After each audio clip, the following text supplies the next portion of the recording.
Бәріңізге қайырлы күн. Бүгін бізде жаңа обзор, былай қарағанда арзан телефондарға обзор. Көпшіліктің сұрауымен, себебі не үшін?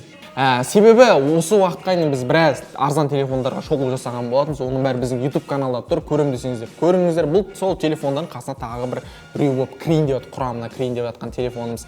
Енді не үшін шығаруға? Себебі көпшілік адам сұрап кетті, шығаршы деп бергеннен кейін осы тағы да бір іздеп жүріп соны шығардық. Себебі мынандай қазақта бір сөз бар ғой, соқыр тауыққа бәрі бидай деп. Енді сол 100 000 теңгеге дейін неше түрлі қымбат телефондар бар, неше түрлі телефондар бар, жүздеген телефондар бар. Соның ішінен біз іздеп жүріп осы бір телефонды тапқан бір жайтымыз бар, достар. Ол телефонның аты Realme 5, бағасы 85 000 теңге тұрады.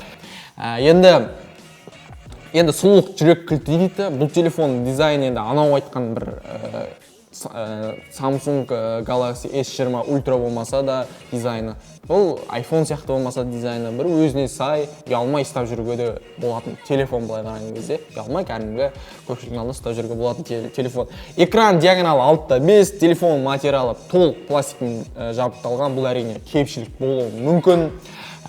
Одан кейін процессоры жедел жадысы 3 ГБ, жадысы 64 ГБ, процессор Snapdragon 665, процессорының жиілігі 2 ГГц. Жалпы қазақ айтады ғой өзі, бар күшіңді сынамай балуандармен күреспе деп. Бұдан келетін нәрсе, бұл телефонның процессорымен бана PUBG, Free Fire деген сияқты танымал ойындарды ойнағанда, жоғары баптаулармен ойнаған кезде бұл телефонның бір қататын бір жайты бар. Қататы дегенде сәл қатуы да мүмкін, одан кейін қызып кету несі де бар. Енді ауруғасы да әдет қалмайды дегенде бір қазақ мәтері, осы Қытай телефондарына өзі бір әдеті осы.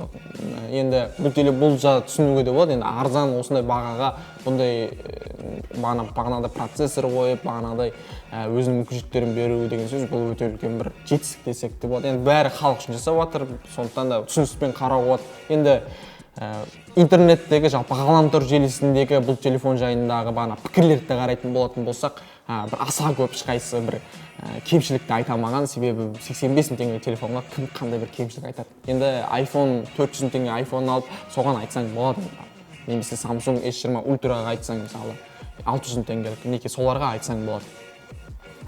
Одан кейін енді жалпы көптен қамау, көпке самғау емес деген айтқан бір мақалда бар қазақтың. Ол деген сөзіне, енді барлығы камераны көбейтіп жатыр екен деп, бұлар да камераны көбейткен, бірақ айтқанда бір анау айтқан бір қатты сурет деп айтамайыз. Бұл да бір артқы камерасы 4 камера бар, ол 12, 8, 2, 2 мегапикселден, бір алдыңғы камерасы 13 мегапиксел. Енді өте қатты жаман қылып түсірмеді деп айтамаймын, бірақ енді бұл 4 камера алдында бір 13 мегапикселдер бір аты айқайлап тұр ғой, сондай қылып түсіреді деп те айта алмайсың. Бір айтқанда бір iPhone сияқты түсірмейді, бірақ енді 85 000 теңгеге лайық түсіреді. Достар, енді айта кетейік, енді бәріне де сыни пікірмен қарап, енді біз барынша бір не деді, жүздің пышақтың ұшында жүріп қой, енді былай қарағанда. Не былай емес, барынша шындықты айтуға, енді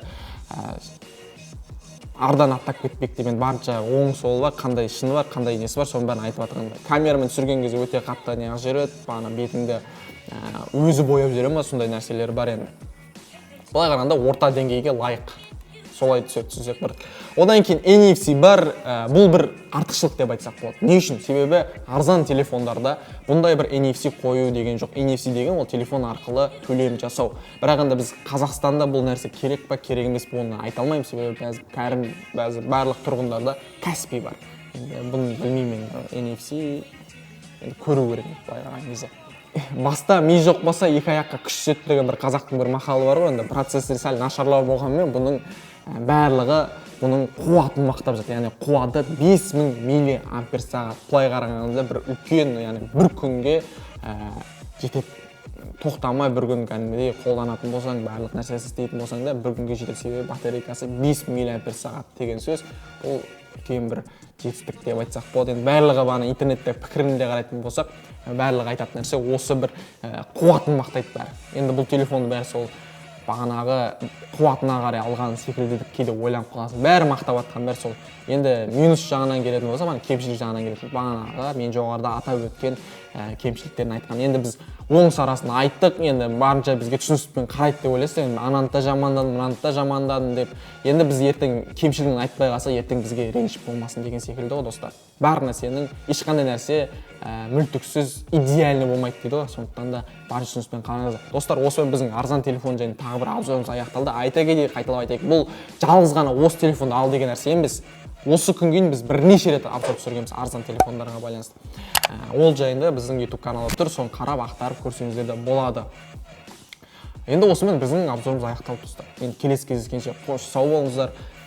Барынша өз ойларыңызды жазып кетіңіздер. Келесі қандай видео шықсын, қандай форматта шықсын, осындай бір түсірген жайтымыз бар. Мінекей, рахмет.